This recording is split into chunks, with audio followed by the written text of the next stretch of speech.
NIBOSS itu adalah pangkal dari segala perizinan untuk UMKM.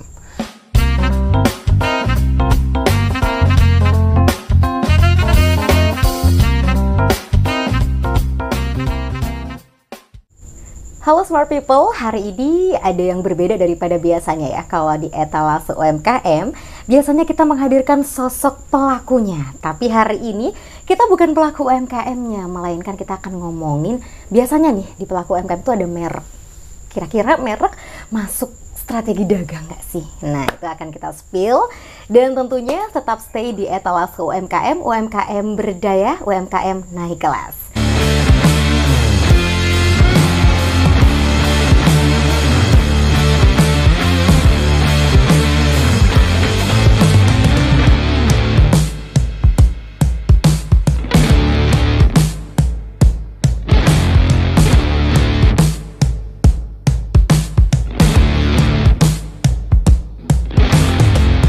Oke Smart People, hari ini aku udah kedatangan sosok seorang teman lama sih sebenarnya ya. Betul Karina. Teman lama tuh, dan kita ketemu hari ini gak janjian juga, sama-sama warna navy ya. Udah kayak orang mau kondangan by the way. Iya, ayo kita kondangan aja. Oh, kondangan dulu kita. Oke, selamat datang ya kayak di tempat ngobrolnya kita, tempat ngopinya kita. Nah, jadi ini ada program etalase UMKM. Biasanya kita ngundang teman-teman pelaku UMKM.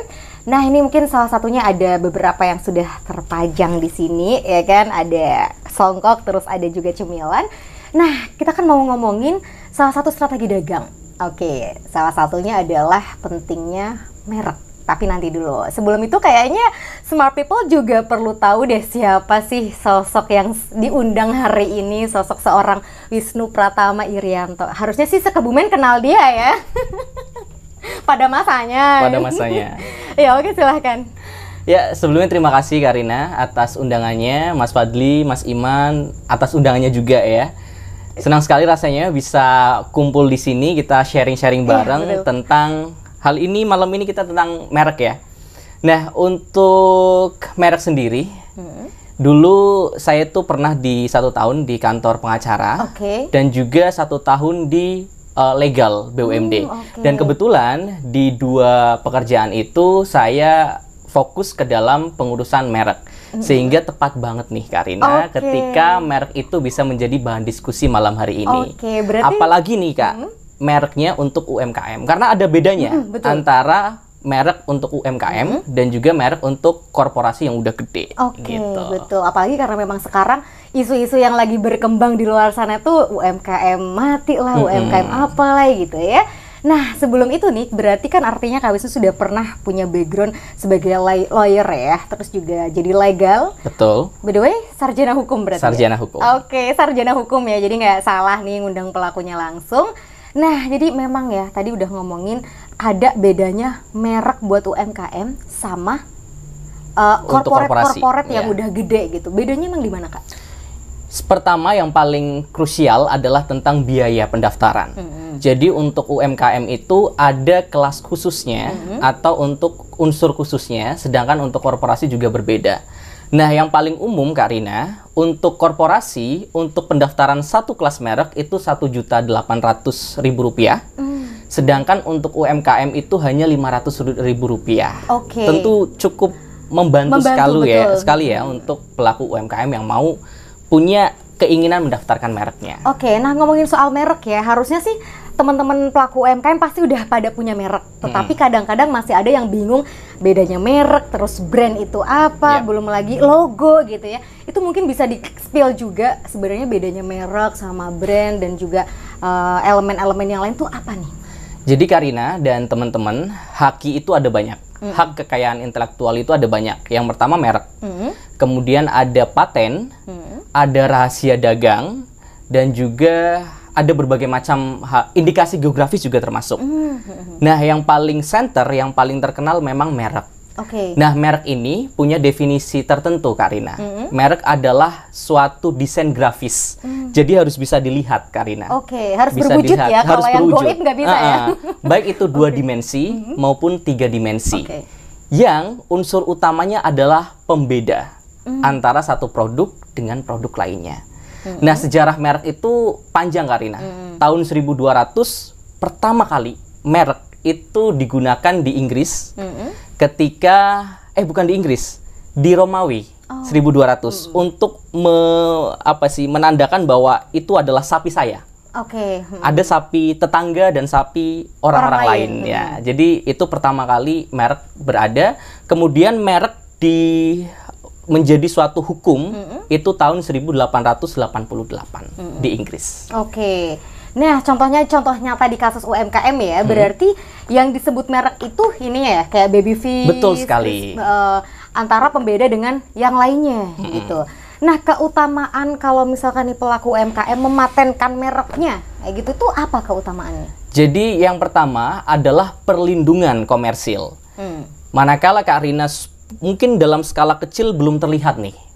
Kalau misalkan Kak Rina punya merek, misalkan ya, Babyfish Crispy, masih di Kebumen aja mungkin nggak kerasa pentingnya merek. Tapi manakala Babyfish Crispy sudah sampai ke provinsi, bahkan ke nasional, bahkan ekspor, barulah kerasa. Perlindungan terhadap Babyfish Crispy itu menjadi poin yang sangat penting. Oke, tapi kalau misal ngomongin ekspor ya, udah sampai ekspor, itu artinya ini merek harus sudah dipatenkan gitu ya? Iya, sebaiknya iya. Sebaiknya iya. Karena apa? Nanti ketika Babyfish Crispy misalkan sudah sampai ke ekspor dan ternyata ada orang lain yang iri dan ingin meniru, sedangkan Babyfish Crispy ini belum dimerekkan atau belum didaftarkan mereknya, kita tidak bisa menuntut pihak lain yang menirukan Babyfish Crispy. Berarti artinya karena memang bukti nyatanya produk ini udah sampai luar negeri ya. Waktu kemarin kita sempat bahas, mungkin nanti teman-teman juga bisa tonton lagi sesi sama Yuke Lenteng itu.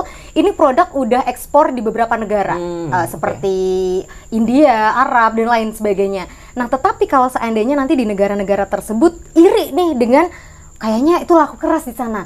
Akhirnya berusaha bikin merek yang sama, model fontnya sama, logonya sama, itu sah kalau belum dipatenkan itu? Itu bukan sah, bukan dibenarkan ya. Tetapi kita tidak punya bargaining untuk menuntut pihak yang menirukan. Jadi daya hukum kita itu lemah banget dan kita tidak bisa menuntut hak komersil untuk mencabut dan sebagainya gitu. Apalagi kalau misalkan si lawan itu ternyata sudah mendaftarkan mereknya dulu ya. Nah, justru itu yang penting teman-teman. Bahwa merek itu menggunakan prinsip first registration. Misalkan nih, Kak Rina udah punya Babyfish Crispy tahun ini. Di tahun depan, saya baru punya Babyfish Crispy dan saya yang daftarin duluan. Kak Rina yang punya merek ini duluan, tapi saya yang daftarkan ke Haki. Maka saya yang menang ketika kita ke pengadilan. Karena kasus itu sempat ada juga nih di Indonesia waktu itu ya. Bensu, geprek Bensu itu, ya kan itu yang paling terkenal sih Pak, sampai ke nasional. Itu sempat ada kasus. Tapi karena memang pendaftarannya bukan yang itu dulu ya, akhirnya nggak ada si kekuatan. Si Robben gitu Omsunya kalah kan waktu itu. Iya, karena yang lawannya itu udah daftarin terlebih dahulu. Jadi first registration untuk merek itu menjadi prinsip utama. Penting banget Kak Rina. Wah ya, ternyata penting banget ya teman-teman. Apalagi pelaku-pelaku UMKM yang memang sudah sampai ekspor ya. Betul sekali. Nah, terus nih kalau tadi misalkan seandainya di merek tersebut, apakah ngaruh juga terkait kayak bentuk fontnya, bentuk logonya, itu betul-betul ngaruh juga atau gimana?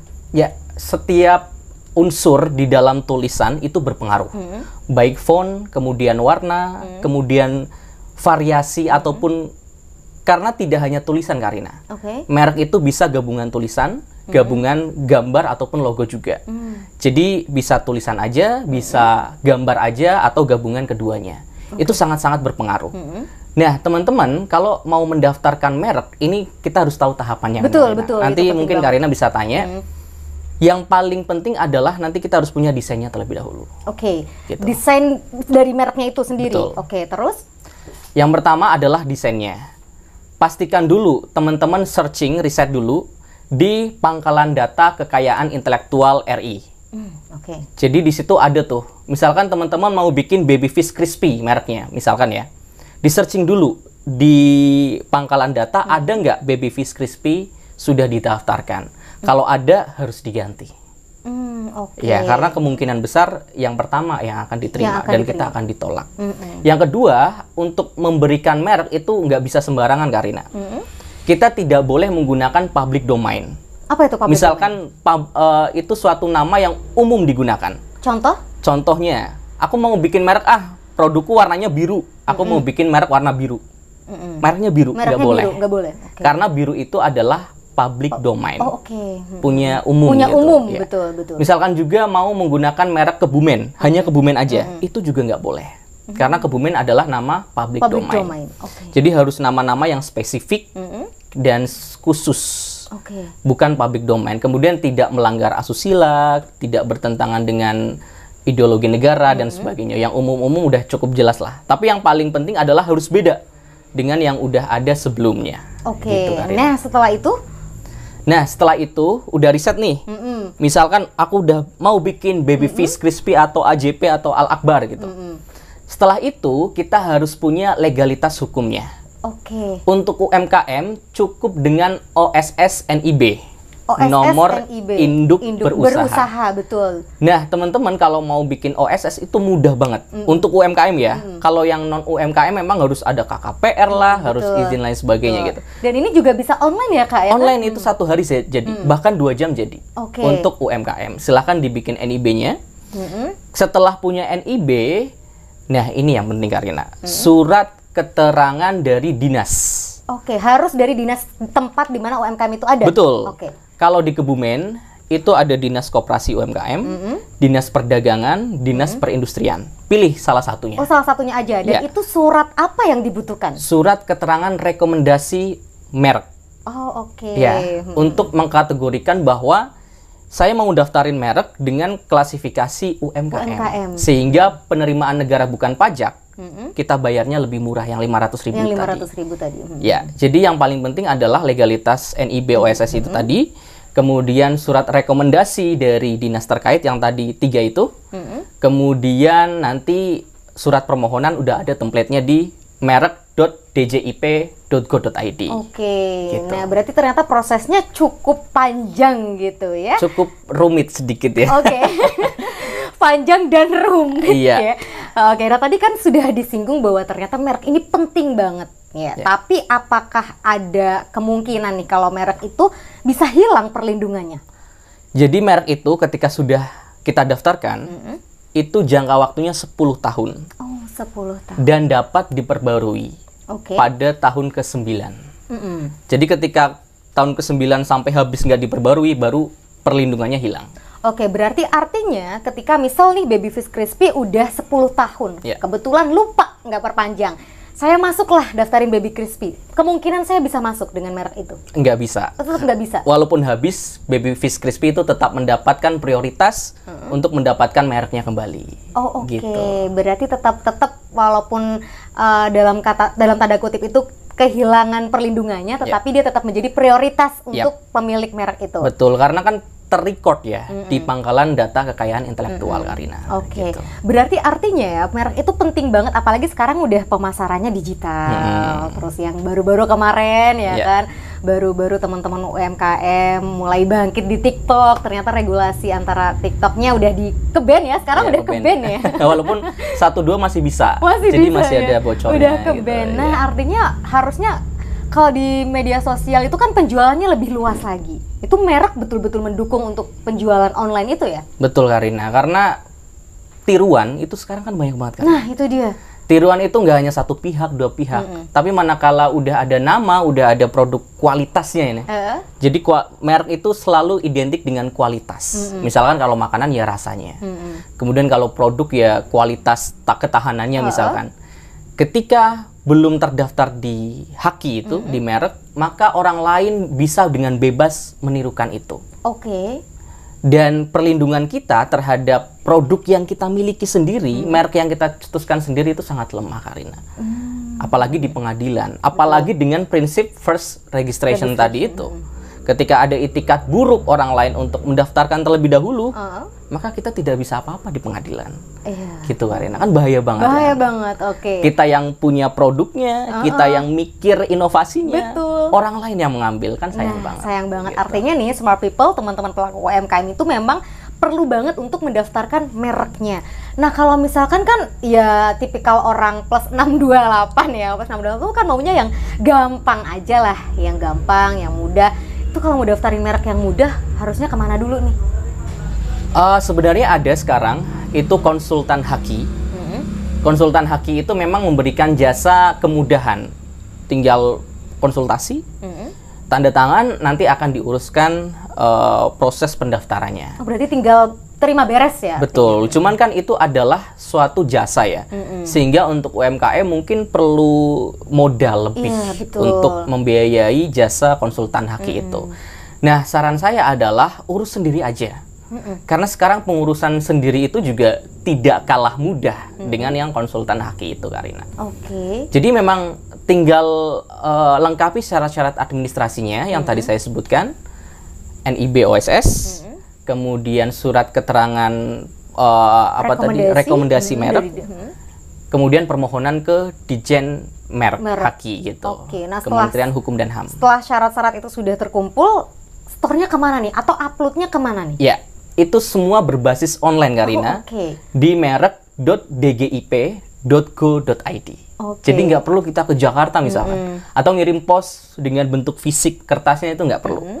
Jadi semuanya dalam bentuk digital, scanan, nanti kita tinggal nunggu gitu.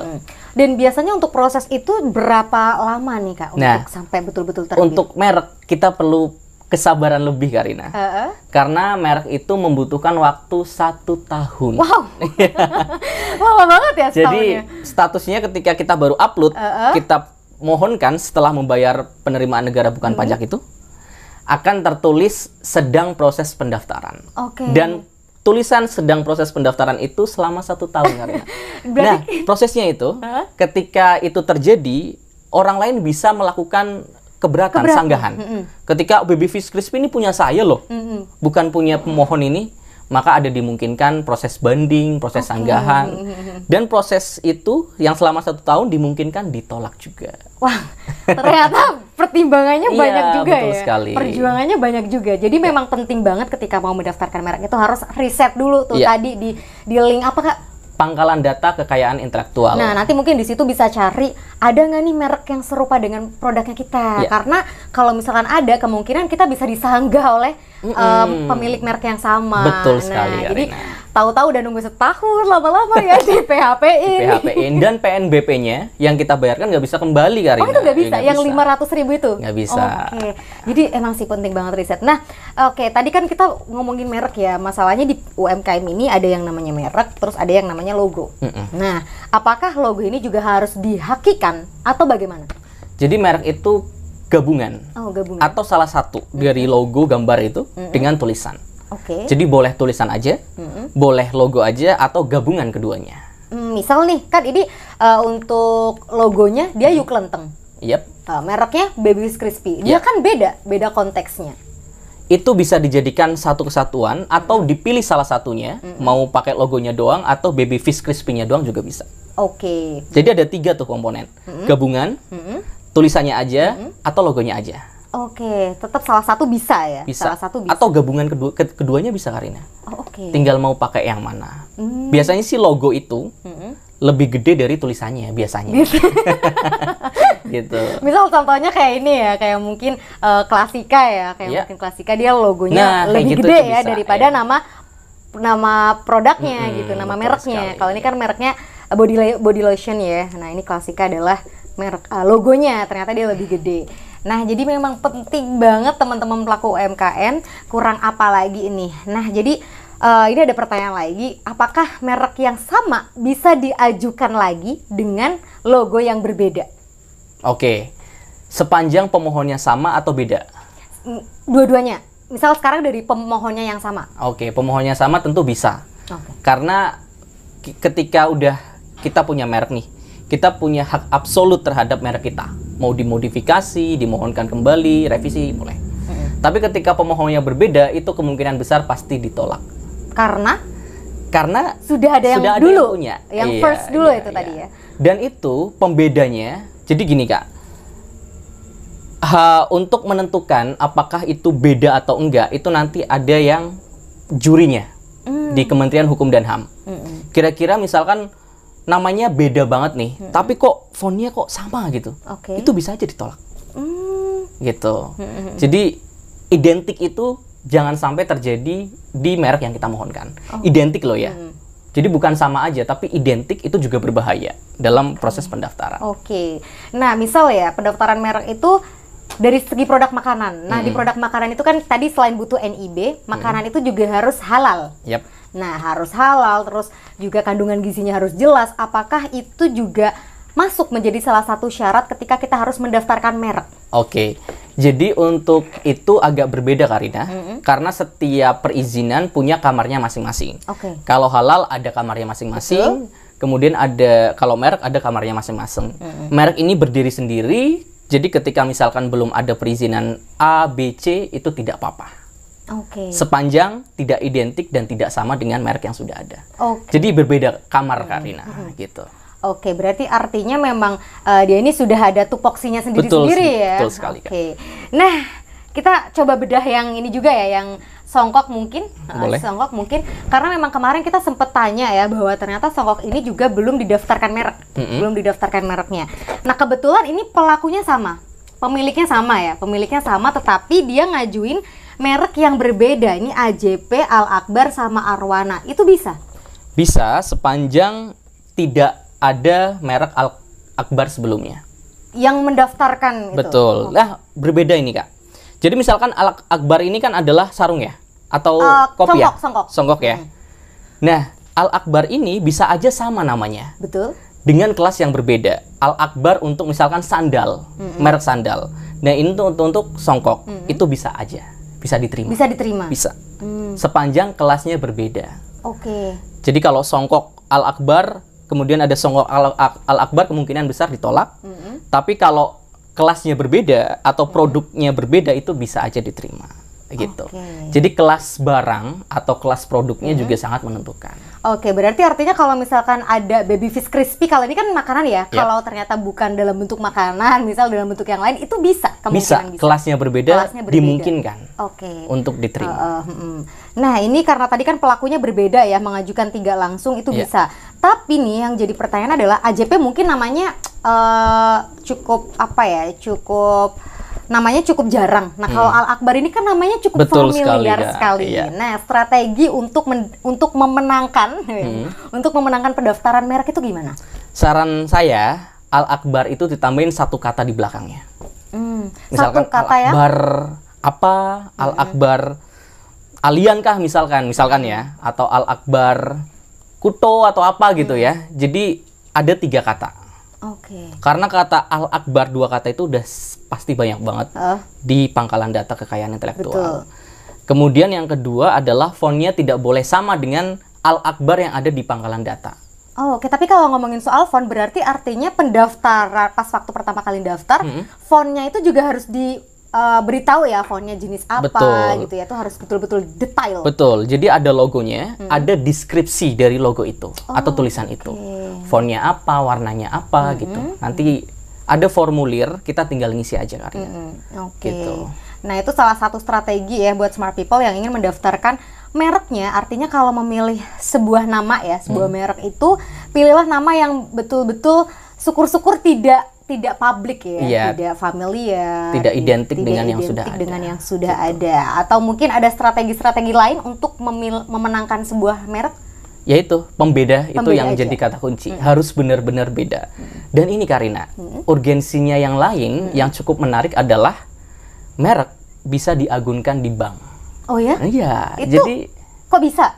Ada di Undang-Undang Nomor 20 Tahun 2016 tentang merek dan indikasi geografis, bahwa merek itu bisa jadi agunan di bank. Nah, teman-teman nih kalau punya atau belum punya motivasi untuk mendaftarkan merek, ini bisa jadi motivasi. Iya, betul. Ini yang biasanya dicari kan. Betul sekali. Untuk mendorong lebih semangat mendaftarkan ke mereknya. Gitu Karina. Ada syarat tertentu nggak sih kalau misalkan pendaftaran merek namanya harus berapa kata maksimal? Nggak ada. Oh, nggak ada. Bisa cuma 1 huruf. Oh ya? Iya, bisa 2 huruf, 3 huruf, tidak ada batasannya.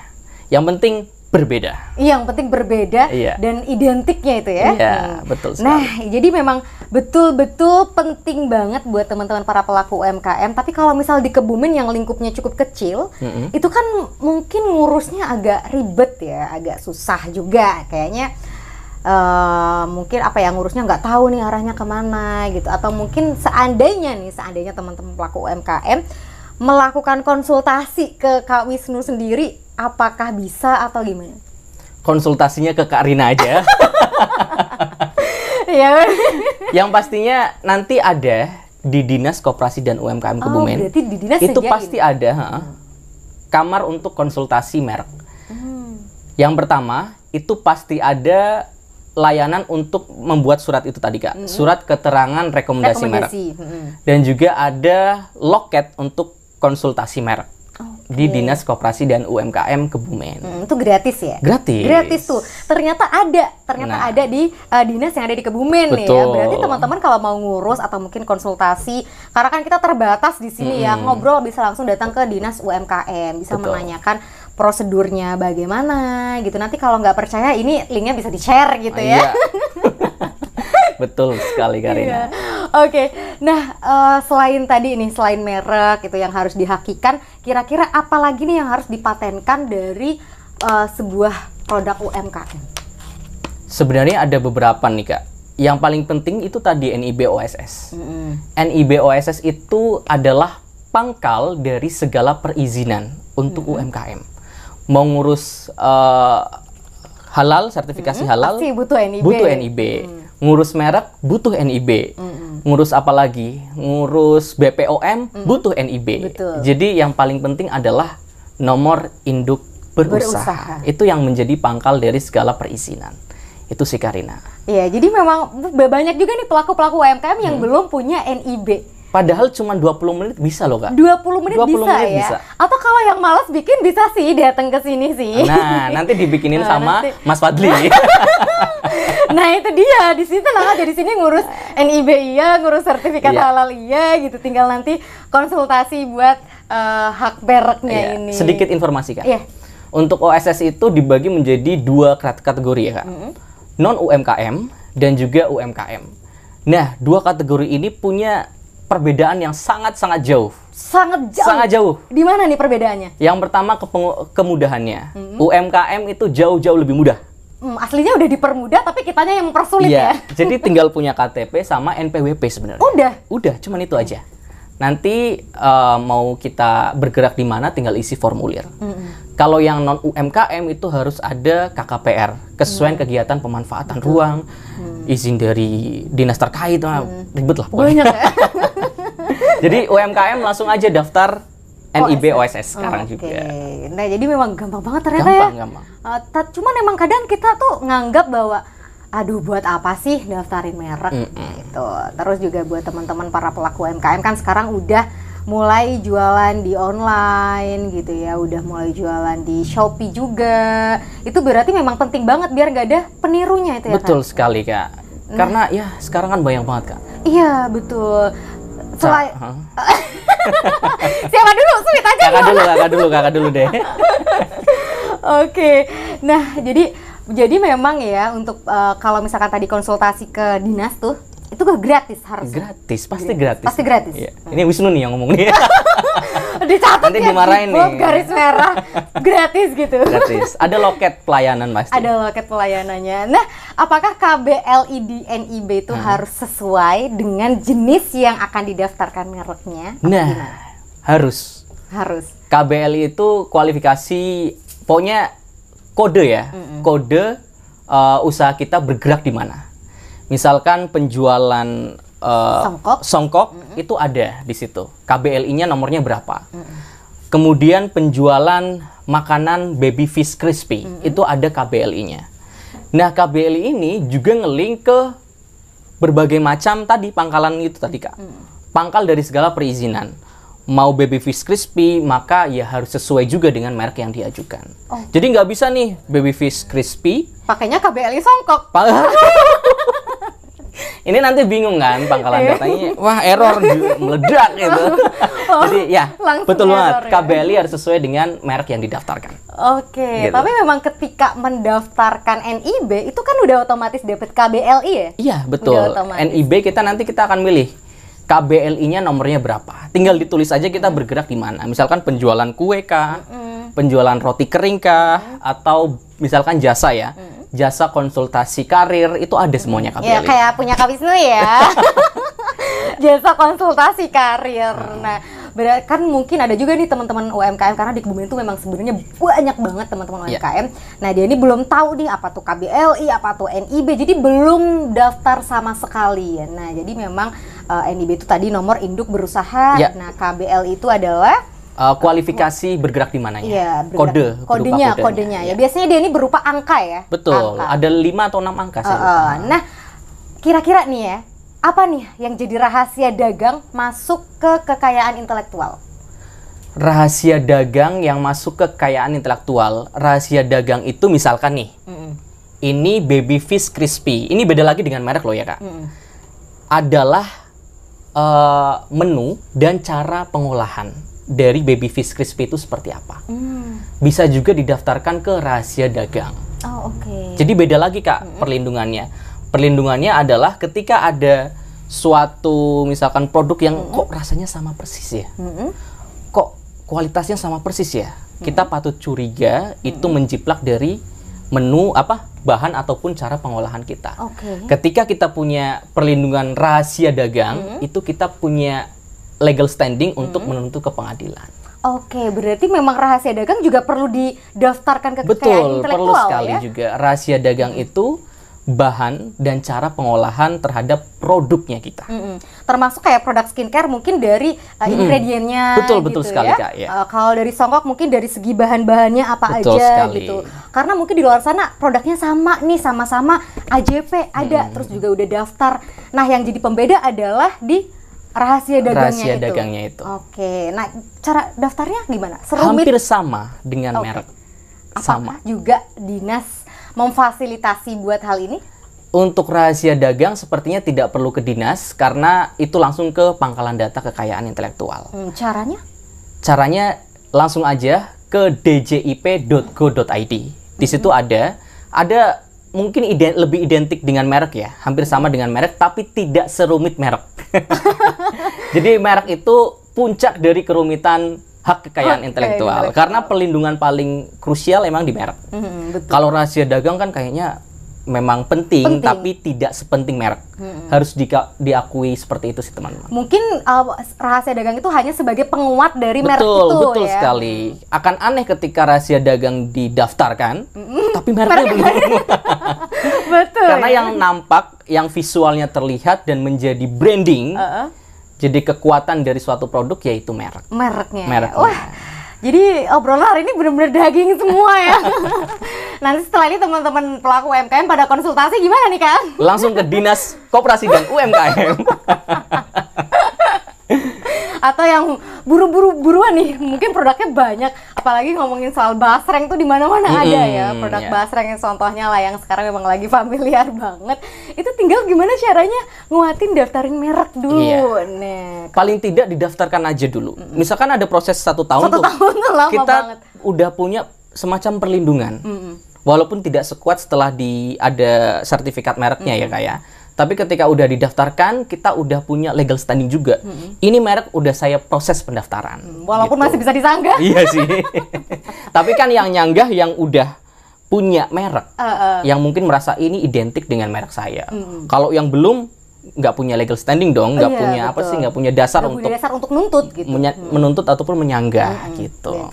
Oke. Nah jadi nih, teman-teman pelaku UMKM yang belum punya NIB, belum punya belum daftar NIB OSS ya, itu harus segera didaftarkan dulu. Itu penting banget. Itu penting banget karena itu adalah pangkal dasar pusat lah ya, pusatnya pusat gitu ya.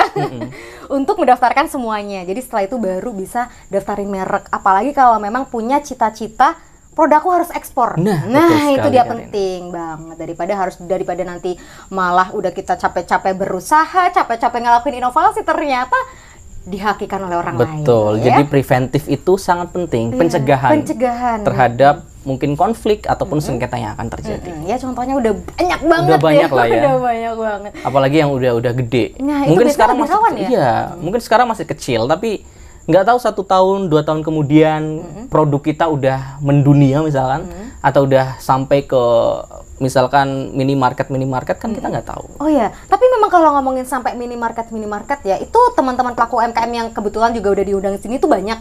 Memang ada yang bahkan sekabupaten Kebumen itu supermarket kayak Alfamart, Indomart itu udah masuk semua. Oke. Tetapi permasalahannya adalah mereknya belum didaftarkan. Nah, itu apakah juga, walaupun ya ibaratnya orang-orang udah pada tahu nih, udah terkenal, akhirnya bisa menjadi sebuah peluang orang lain yang menangkap kesuksesan itu untuk didaftarkan ya? Iya, betul sekali Kak. Jadi ketika sudah sampai di Alfamart atau Indomart, itu kan mereka punya program semacam ya kayak untuk menampung produk UMKM ya. Betul. Nah, itu kan jangkauan pasarnya lebih luas. Jangkauan pasar lebih luas, maka potensi sengketa untuk menirukan, apalagi kalau ini kualitasnya bagus. Betul. Pemasarannya bagus, logonya menarik. Jadi itikat buruk masuk, bisa jadi sengketa di masa depan. Oke. Nah, apalagi kalau misalkan ya ada yang main tusuk-tusuk dari belakang. Waduh, ya. Itu yang bahaya Karina. Ya, jadi harus segera didaftarkan mereknya, cepet-cepetan ya. Itu salah satu strategi untuk memenangkan pasar. Ya, betul sekali. Nah, teman-teman, ini ya, saya mau tanya dulu nih sama Kak Wisnu. Kira-kira apa sih yang bisa dibantu langsung sama Kak Wisnu untuk teman-teman pelaku UMKM? Yang bisa dibantu adalah saya bisa menyarankan Karina. Karena status saya sebagai ASN, jadi tidak bisa mengintervensi, ya, tidak bisa mengotak-atik atau membantu teman-teman. Tetapi Dinas Koperasi dan UMKM itu menjadi ya kata kunci lah yang Wisnu bisa sarankan ke teman-teman. Jadi kalau ke dinas bawa nama Wisnu gitu. Boleh. Pasti tahu ya. Iya. Karena memang sekarang Kak Wisnu ini udah jadi seorang ASN. Betul. Di mana Kak? Di kantor pertanahan Kabupaten Jadi Kebumen. udah nggak jadi lawyer lagi. Betul. Udah nggak jadi legal lagi. Iya. Jadi ya sebatas sharing-sharing aja Karina. Sebatas sharing di mana Kak Wisnu ini pernah menangani kasus-kasus tersebut, pernah membantu gitu ya. Tapi memang pada akhirnya punya jalan yang berbeda. Jalan yang masing-masing. Tapi thank you banget loh. Iya. Udah di sharing, kita tuh jadi tahu bahwa ternyata untuk memenangkan pasar salah satunya adalah dengan mendaftarkan merek tanpa harus main tusuk belakang. Itu yang bahaya. Karena ya UMKM tahu sendiri itu pasti persaingannya ketat, senggol-senggolannya cukup kenceng ya kan. Jadi kalau mau menang daftarin mereknya buruan. Ya modal 500.000 lah Karina. Murah ya? Udah punya perlindungan merek 10 tahun kalau lolos ya. Kalau lolos lagi. Insya Allah lolos lah ya. Kalau itu memang punya daya pembeda. Kalau bukan UMKM 1.800.000 rupiah kan? Selisihnya lumayan loh buat melakukan inovasi produk misalnya betul gitu ya. Sekali. Ya oke deh, karena ini sudah sampai di penghujung acara, nggak kerasa tapi memang sebetulnya mungkin next time kita masih bakal ngobrolin hal lain ya. Sayang banget soalnya ilmu sebagai lawyer dan sebagai legal yang sudah pernah dijalaninya, walaupun sekarang udah jadi ASN, tetap harus alhamdulillah ya. Alhamdulillah Karina. Nah jadi ini udah sampai di ujung acara, silakan mungkin Kak Wisnu punya pesen nih buat teman-teman pelaku UMKM untuk memenangkan mereknya atau untuk biar produknya grow up gitu, silakan. Mungkin tipsnya supaya teman-teman termotivasi untuk mendaftarkan merek Karina. Yang pertama urgensinya cukup penting, yaitu perlindungan terhadap produk dan kualitas produknya. Itu penting banget, 10 tahun hanya dengan 500.000 rupiah melalui merek itu. Yang kedua, manfaatnya juga bisa untuk diagunkan ketika butuh modal, ketika butuh suntikan dana dalam pengembangan usaha, bisa loh untuk diagunkan ke bank. Jadi itu aja, 2 urgensi yang itu menjadi dasar untuk mendaftarkan merek. Oke, dan berhubung tadi bisa diagunkan ke bank, nah ini kita juga ada sponsor ya, teman untuk UMKM Bangkit, UMKM Naik Kelas, ada KSPPS Nurmah, mitra UMKM Naik Kelas, bisa diagunkan ke situ ya. Pastinya barangkali bisa. Teman-teman punya butuh suntikan dana gitu. Nah, Selain sertifikat halal merek, kalau belum ada, mungkin ada agunan lain ya. Iya, BPKB misalkan atau apa, bisa ke KSPPS Nurmah. Oke, artinya ya, kalau misalkan teman-teman nih ternyata bukan hanya sertifikat halal, bukan hanya NIB untuk memenangkan sebuah produk untuk memenangkan pasar, tetapi juga merek. Ini malah pusatnya ya, pusatnya sekali. pusat. Jadi kalau yang belum daftar merek segeralah. Oke deh, ini bukan promosi ya, tapi Kak Wisnu memang lagi berbagi ilmu yang udah luar biasa banget sih. Thank you banget, thank you so much. Sama-sama Karina. Ya, walaupun tadi mungkin sempet ya nunggu. Nggak apa-apa, aman. Itu kita reuni juga ya reuni. setelah berapa tahun nggak ketemu ya. Dan saya baru pertama kali menyusuri jalan di sini. Oke, jadi memang banyak huru-hara lah ya. Iya. Banyak huru-hara, tapi seneng banget sih bisa ketemu Kak Wisnu dengan pencapaian yang sekarang. Ya. Thank you, sampai ketemu lagi dengan kesempatan. Mudah-mudahan nggak bosen buat Ya. mampir di sini. Besok lagi deh. Oke, besok lagi masuk jadi konsultan apa lagi nih? Waduh. Oke, thank you banget Smart People, dan tentunya acara ini disponsori oleh KSPPS Nurma, Mitra UMKM Naik Kelas. Disponsori juga oleh AJP, Songkok produk lokal Kebumen, terus juga disponsori oleh Brain Smart Bimbo. Ada skincare dari Klasika My Clinic Kebumen, dan juga ada Baby Fish Crispy. Nah, terus juga disponsori oleh dan yang lain juga oleh ya. Kak Rina Rahmatun Hidayah. Jangan di-spill itu. Sensor nanti ya, sensor ya. Dan juga disponsori oleh Yuk Lenteng. Nah, thank you banget ya. Oke, sampai ketemu lagi di episode berikutnya. Mungkin nanti kita akan ngobrol-ngobrol lagi sama pelaku UMKM yang lain. Dan tentunya tetap stay di Etalase UMKM, UMKM berdaya, UMKM naik kelas. Yeay.